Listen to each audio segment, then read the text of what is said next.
Hello, friends. It has been a minute, but this is fun. Oh gosh, like this is familiar, like coming home doing a live. But at the same time, it's been probably a couple years, but I'm gonna talk a little bit about this, but would love to see you in the chat. I was inspired to do a live, which I haven't done for gosh, a couple years. This should be I used to do this on the regular by a virtual event I was attending last week and had a couple of things that really helped me in my mindset. And I wanted to share them. And part of me sharing them is kind of about the gap and returning and just coming here on a quick hello to say hi. So hope everyone is great. Would love for you to say hi in the chat.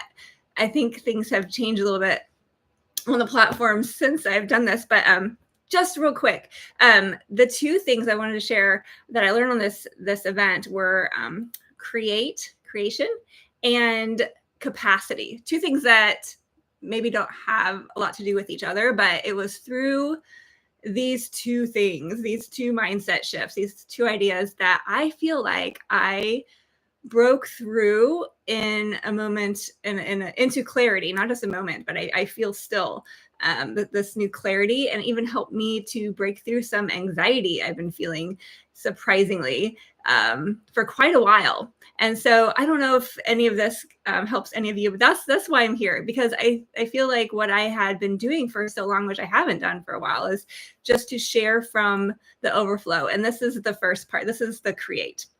This is a create over consumption, because I am so guilty, anyone else, of just scrolling and consuming so much. And we are created in the image of our creator, and therefore we find peace and we find purpose and meaning in also creating. We also love to grow. And the growing part is kind of easy, right? It's the books, it's the podcasts, it's the events. Like, I've been absorbing all of these things, but sometimes we continue to grow. This is what one of the trainers was speaking about. And we become sluggish if we do not share it, because our sharing, our creation can come from overflow. And in this situation with me, obviously, it is on social media, because this is something that's always been fun for me, whether it's here on my pages, on Facebook, on YouTube, in groups, with teams. I love just creating and sharing the things that I'm going through in life and what I've learned, and sharing with others, and things that people have poured into me that I love to pass on. But creation can also be art. It can be photography. It can be in the kitchen. It can be writing.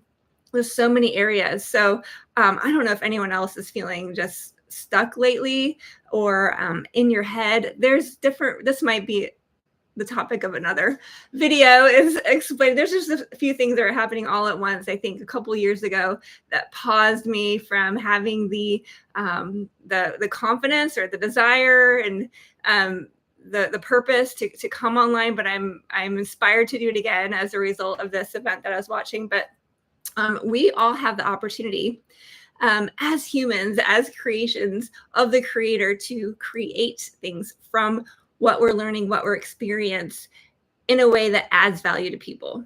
And when we do that, it can allow us to touch people and communicate with people and inspire and bless people that no one else can. So you can touch people and inspire people by the things that you create from the things that you're growing from, and adding value to it. So anyway, the first part was create, and I just had to share that. The second part is about capacity. And this is capacity in the way of emotional capacity, excuse me. So emotional capacity, and this aligns with, I mentioned briefly just a couple minutes ago about the anxiety that I've been feeling. And I was sharing with a coach a few times over the last several months how, I feel like lately I have been less able to handle things. Like, little things would set me off in anxiety and fear irrationally. Whereas in the past, which, if you followed me for all years ago, we've had some significant health challenges in our family and just like big things. And I felt like I could handle those seasons better. And there might be various reasons, obviously, for those things. But I feel like the teaching on capacity specifically helped me because over the last couple years of feeling this extra irrational fear, anxiety, um, I I broke through it, at least for the moment, the last few days, and this is longer than it's been for a while. Enough that I'm paying attention to what I'm learning, and I wanted to share it with you. So the emotional capacity is simply the ability to feel your emotions. This is something I always taught this about anxiety in the past. That's why it was weird that I was feeling it so much, is that whenever I'd feel anxiety around, building a business or talking with people, I would appreciate that because I realized it was an opportunity to grow, and that if I would just lean into it instead of avoid it, then it would expand my comfort zone. I could do better next time, right?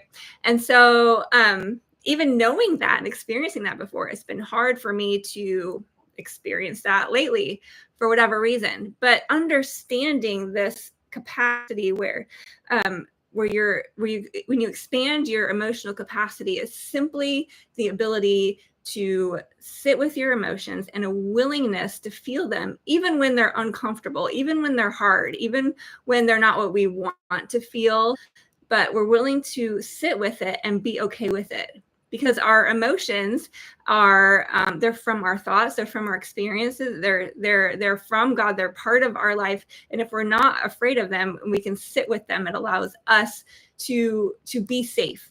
So emotional capacity is like emotional safety, is kind of what this trainer was speaking also, is knowing that I'm okay feeling my emotions. And when we are like that, when I'm like that, when you are like that, it allows other people around us to also feel safe in their emotions and be willing to share what they're experiencing as well. So the more capacity that we build, the more we allow others to experience that as well. And one of the simplest ways to do that is simply to acknowledge the truth, see the truth about the situation, like, and what is the feeling around it. Like sometimes I can procrastinate sometimes, and so procrastination can be evidence of a willingness or wanting to avoid the feeling of shame. For example, if you leave something to the last minute, if I leave something for the last minute and I don't have time to finish it, then I don't have to sit with the potential shame of it not being a good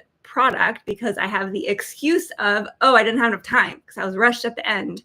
So some of these ideals, some of these patterns that we might experience, like people pleasing, could be evidence of opportunities for growth in emotional capacity. Again, this was a fascinating. I might do another Facebook Live on that, or video or something, because it was so deep. But simply telling the truth about how we feel and being willing to sit with it is a way to grow emotional capacity. So those help me a lot. Anyway, if you watch this, thanks for chiming in. Would love to hear from you. Did create or capacity resonate with you at all?